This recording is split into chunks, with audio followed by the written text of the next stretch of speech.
Sabi ko, ibig sabihin, cancer matter. Ang babaeng ito ay naubos na lahat ng kanilang kayamanan din ng panahon natin pa sa Kristo. Na kung saan na nagugulgul na nilang lahat ang kanilang mga kabuhayan dahil sa pagpapagamot. Pero ito'y lalong lumalala at walang lumas. Cancer of the blood eh. Nagduro ko na nagduro. Kaya, ang babaeng ito ay, nung marinig na si Jesus ay nagdaraan, siya'y sumampalataya. At ang sabi niya, kung mahipo ko lamang ang laylayan ng damit ng ating Panginoong Jesus, ako ay kaya. Yun yung pananampalataya niya na nasa kanyang kaloob-looban. Ngayon, isang malaking labanan para sa kanya na dahil kunting kilos niya lang, talagang ang dugo, umaagos eh. Kunting kilos niya lang. Pero nakipaglaban siya.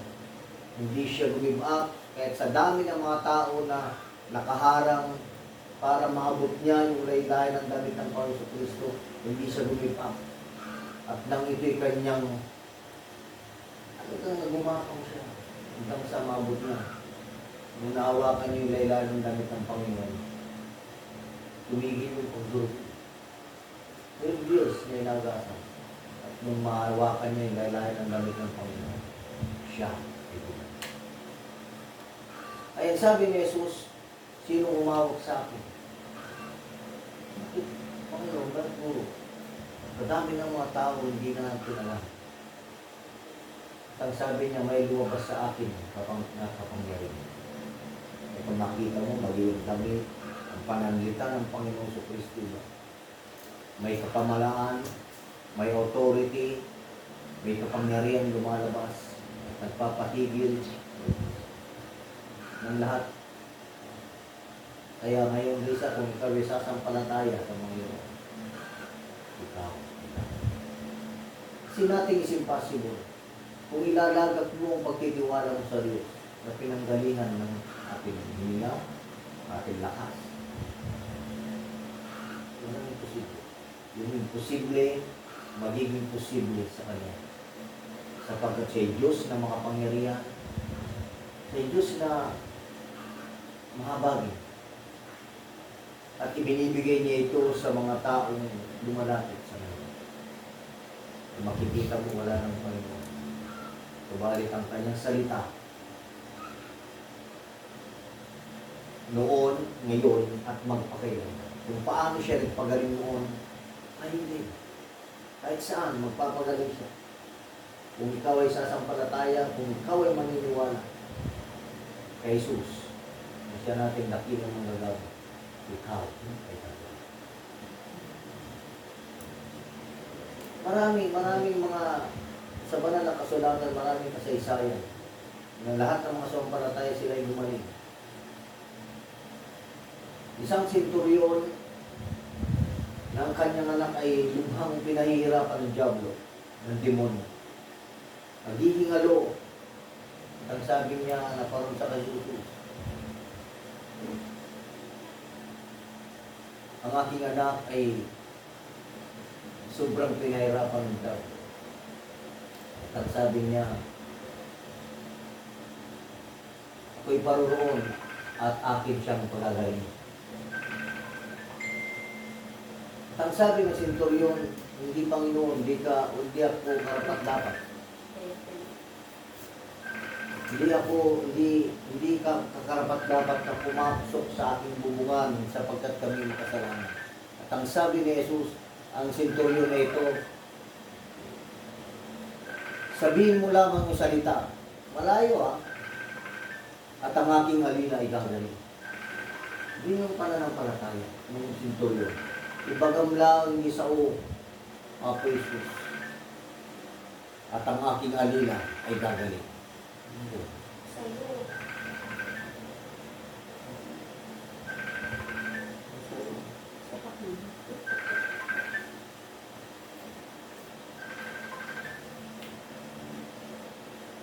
Kaya nung narinig ni Jesus yung gano'n, yung pananampalataya ng senturyon, ang senturyon ibig sabihin, isa siyang army ng Rome. na may hinahawakan mga 100 katao. Ganun yung posisyon mo. Sabihin mo lamang ang salita, Panginoon, at ang aking alila ay gagaling. Kaya nung marinig ni Jesus, nakilang pananampalataya. Sa lahat, sa buong Israel, ngayon lamang ako nakarinig ng ganitong pananampalataya. At umuwi ka na, at ang ayon sa iyong pagsampalataya, sa iyo ay mangyari sa iyo. Pagdating niya, sabi, nasasalubong niya yung mga tao, lala yung mga patay na. Pero, habang naglalakad, at nung malapit na sila sa kanyang bahay, nagkisigawan ng kanyang mga sambayan sa kagalakan. Sa oras din niya, gumaling ang kanyang. Kaya,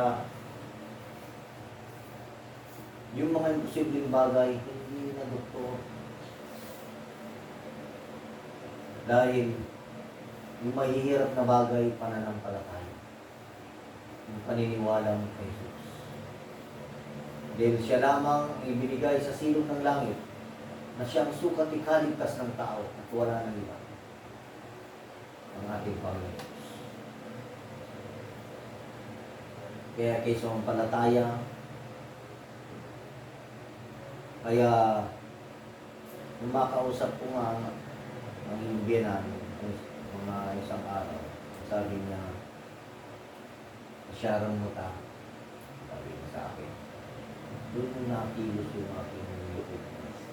Kapag ka, hindi naman kami basta pupunta ka na. Hindi sa akin pa, paano ba?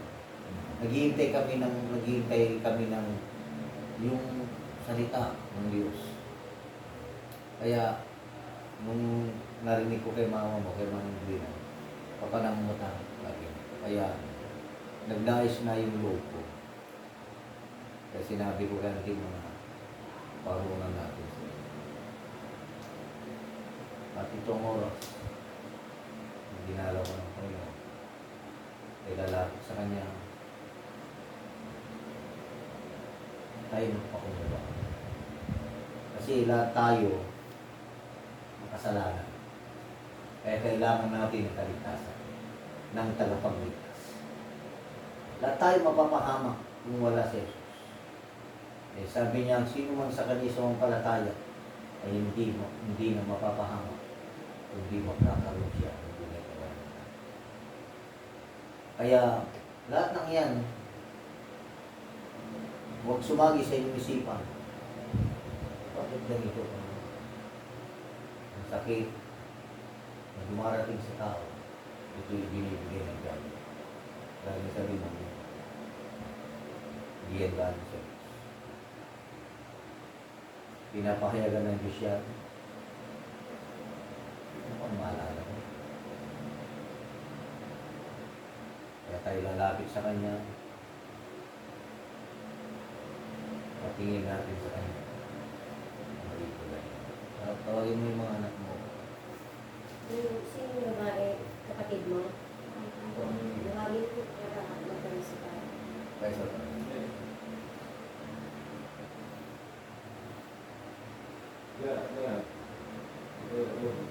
Mahal ka lang. Para may lakas ka na panlaban mo.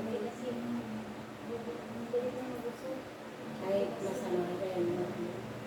Hindi mo. Tawagin mo lagi si Jesus. Dahil siya lamang. Lahat ng ating hinihingi sa Diyos, inire-release ito ng Diyos Ama sa ngalan ng Diyos. Lahat ng hinihingi. Ito'y ibinibigay niya. Salamat. Ang ating pasok. Sa kuya mo.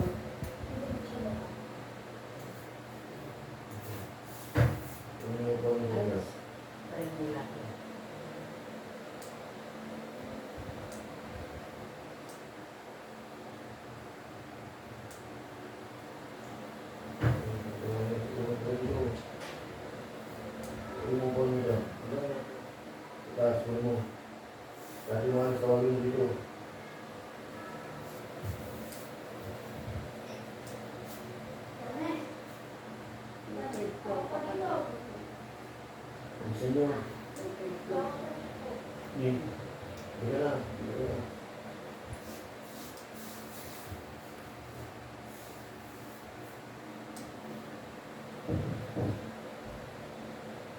Ikaw dito din. Ay, guys.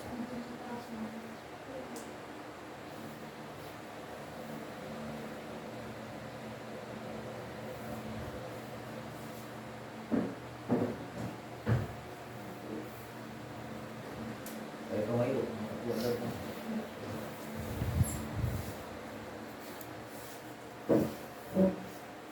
Ay, tayo ay, basta yung may hirap na bagay, pananampalataya sa Diyos. Yung mga imposible sa Diyos, pananampalataya. Dahil siya lamang ang tunay na may magagawa. Hindi ang sino mang tao. Kung mayroong may magagawa, yung lumikha ng tao. Yung nagbigay ng buhay at hininga na ibinigay sa tao. Siya rin. Awit na yung buwan.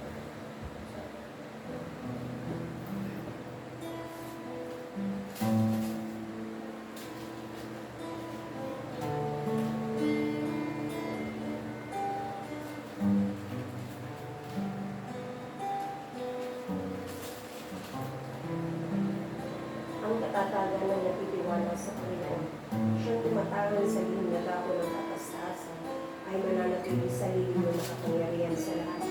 Aking sasabihin tungkol sa Panginoon, siya'y aking kanlungan at aking katibayan.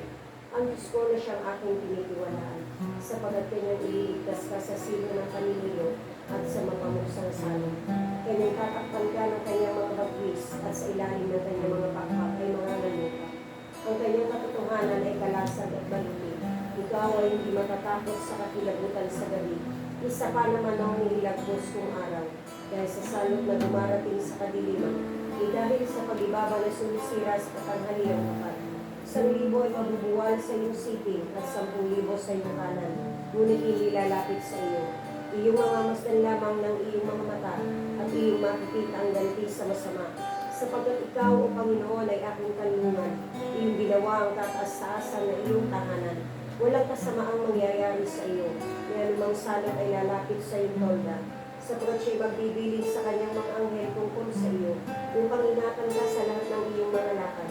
Kanilang dadalhin ka sa kanilang mga kamay, baka matisod ka na iyong paa sa isang bato.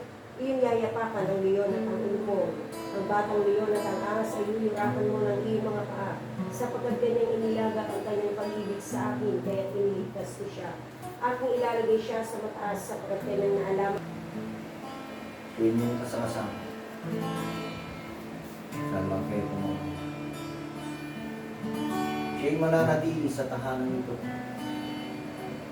Siyang gagabay siya niyo. Papagtubay siya.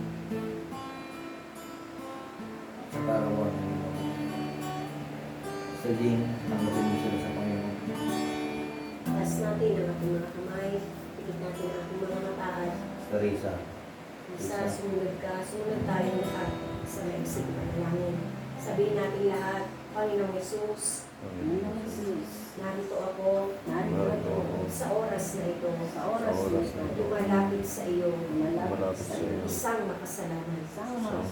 Nagpapakababa ako, at humihingi ng tawad, sa lahat ng aking kasalanan, na aking nagawa, mula nang ako'y bata, hanggang sa oras na ito, patawarin mo po ako.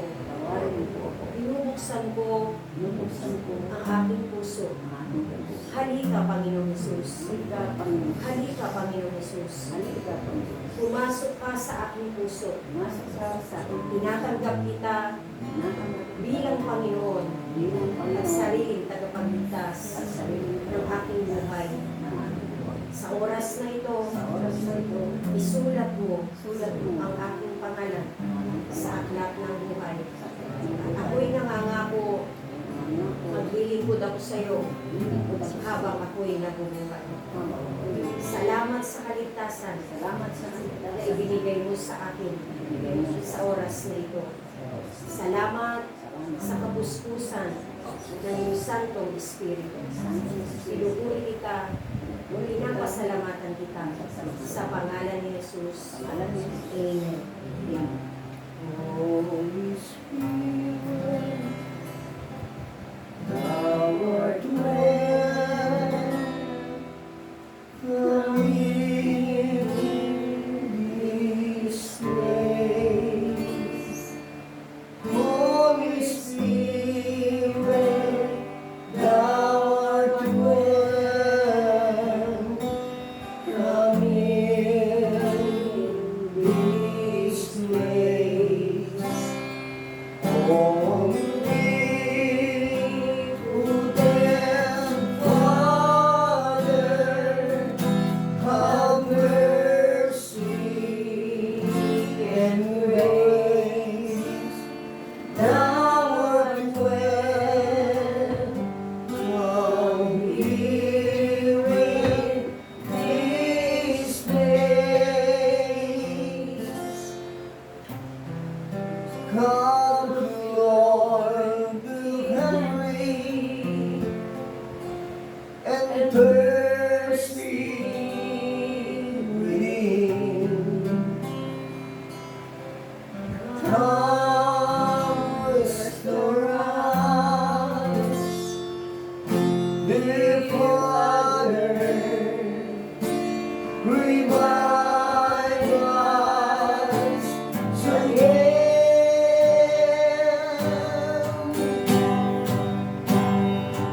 Holy Spirit, Thou art welcome in this place. Holy Spirit, Thou art welcome in this place. Omnipotent Father, have mercy and grace. Thou art welcome here in this place. For in Thy presence there is healing divine. No other power can heal, Lord, but Thine. Holy Spirit, Thou art welcome in this place. Holy Spirit, Thou art welcome in this place. Omnipotent Father, have mercy and grace. Thou art welcome here in this place.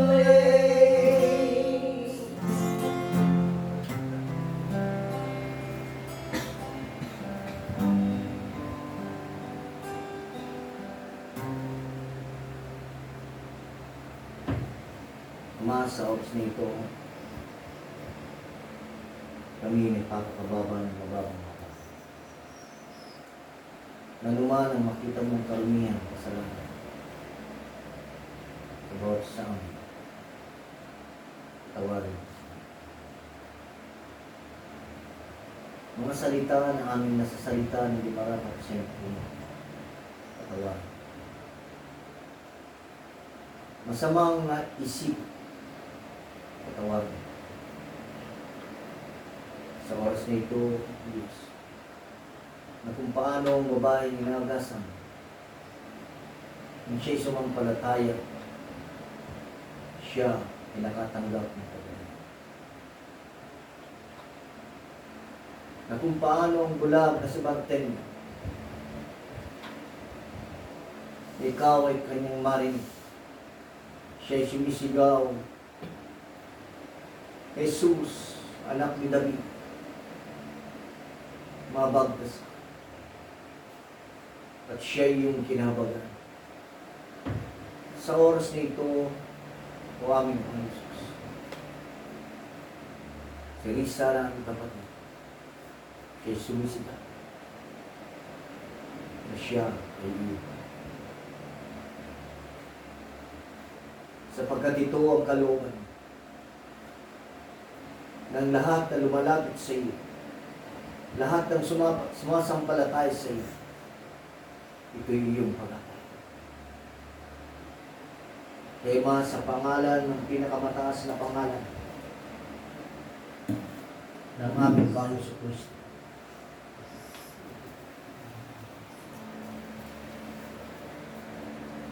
sinasansala namin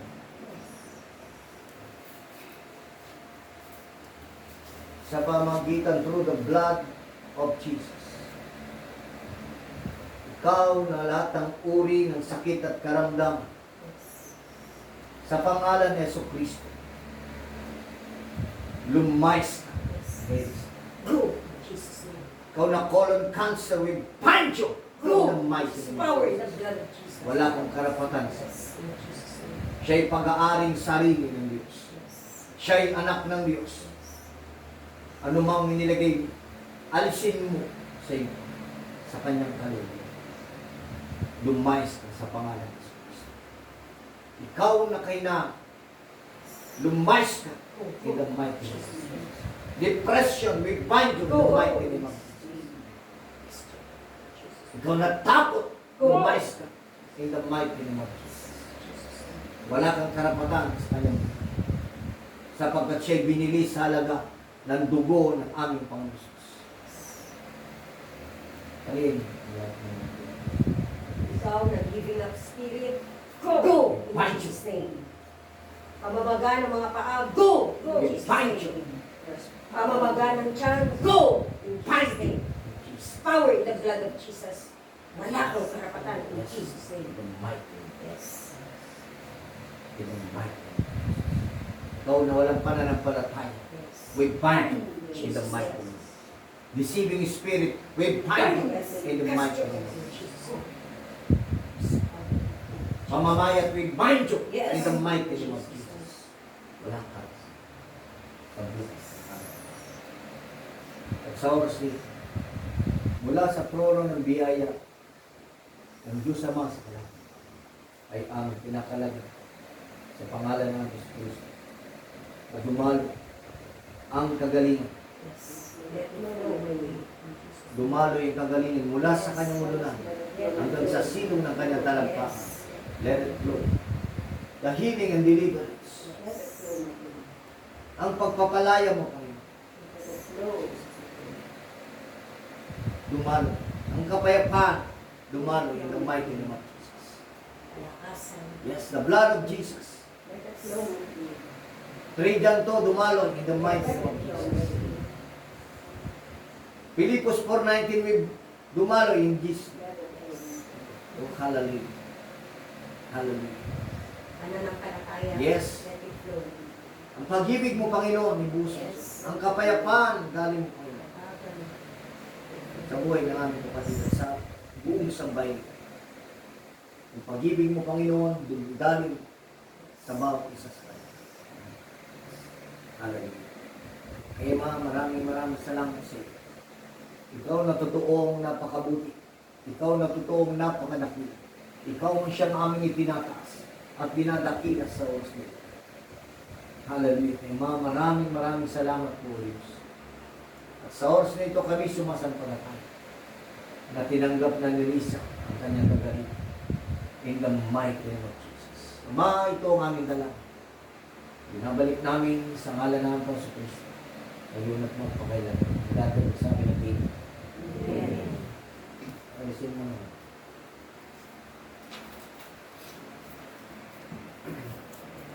Lahat sa ibabaw ng lupa ay